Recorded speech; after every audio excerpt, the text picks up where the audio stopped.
Hi friends, welcome to my channel Indian Telugu mysteries.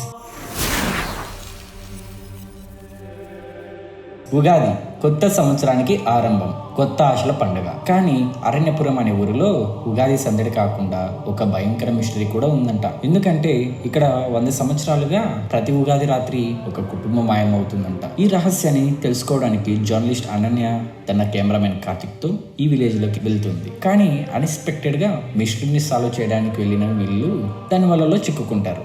ఈ ఉగాది రోజున వీళ్ళకి ఏమైందో తెలుసుకోవాలనుకుంటే ఈ వీడియోని ఎక్కడ స్కిప్ చేయకుండా పూర్తిగా చూడండి. ఉగాది అంటే హ్యాపీనెస్, సెలబ్రేషన్ అనే అనుకుంటాం. కానీ అరణ్యపురంలో ఉగాది ఆనందంతో కాదు, భయంతోనే మొదలవుతుంది. ఎందుకంటే ఈ విలేజ్ లో పాస్ట్ 100 years గా ప్రతి ఉగాది నైటు ఒక ఫ్యామిలీ మాయమవుతుందంట. అనన్య ఒక జర్నలిస్ట్. తనకి మిస్టరీస్, అన్సాల్వ్డ్ కేసెస్ అంటే చాలా ఇష్టం. ఈసారి ఆమె ఇంతవరకు ఎవరు సాల్వ్ చేయలేని ఈ మిస్టరీని తెలుసుకుని కథ రాయడానికి తన కెమెరామెన్ కార్తిక్ తో కలిసి అరణ్యపురం గ్రామంకు వెళ్తుంది. ఊరిలో అడుగు పెట్టగానే వాతావరణం మిగతా ఊర్లలా కనిపించలేదు. ప్రజల ముఖాల్లో భయం, ఎక్కడ ఉగాది సంబరాలు కూడా కనపడలేదు. కార్తిక్ నవ్వుతూ, ఈ ఊరిలో ఉగాది రోజు మాయమయ్యే కుటుంబాల గురించి చదివావా? మనం రాత్రి ఇక్కడే ఉంటే అసలు నిజమేమిటో తెలుస్తుంది అని అనన్యతో అంటాడు.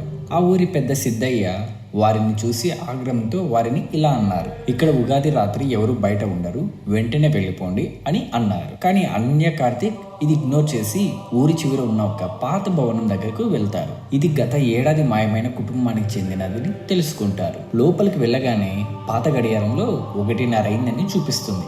కానీ బయట ఇంకా పగలే. అంతేకాదు, ఒక పురాతన గ్రంథం అక్కడ ఉంటుంది.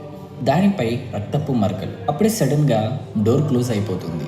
అనన్య భయంతో, ఈ రక్తపు మరకలు ఏంటి, ఇది ఎలా అసాధ్యం, తలుపులు కూడా సెల్ఫ్ గా క్లోజ్ అయ్యింది, మనం ఇక్కడ ట్రాప్ అయిపోయామా అని. అయితే గ్రంథం చదివిన తరువాత వాళ్ళు ఊహించింది తెలుసుకుంటారు. 100 ఏళ్ల క్రితం ఒక రాజవంశం ఉగాది రోజున అమాయక కుటుంబాన్ని బలి ఇచ్చిందంట.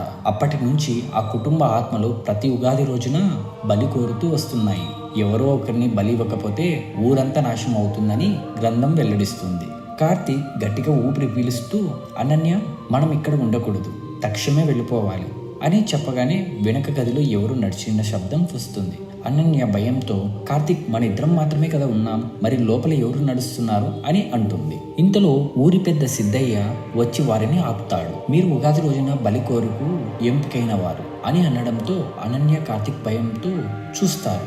వారిని ఊరి గుడిలో బంధిస్తారు. అక్కడ గతం నుంచి వచ్చిన ఆత్మలు ప్రత్యక్షమవుతాయి. వాళ్ళు సిద్ధయ్యను చూస్తూ, మీ కుటుంబమే మాకు అన్యాయం చేసింది, ఇప్పుడు శాపం ముగియాలి అని అంటాయి. సిద్ధయ్య భయంతో, నేను తప్పు చేశాను, ప్లీజ్ నన్ను క్షమించండి అని విలపిస్తాడు. ఊహించని విధంగా ఆత్మలు సిద్ధయ్యను తీసుకుపోతాయి. ఊరి మీద ఒక నల్ల మబ్బు తొలగిపోతుంది. కొత్త వాతావరణం ఆరంభమవుతుంది. అనన్య తేలికపడ్డ శ్వాసతో, ఇది నిజమా లేక కలనా అని అంటుంది. కార్తిక్ నవ్వుతూ, ఈ ఉగాది మర్చిపోలేం అని చెప్తాడు.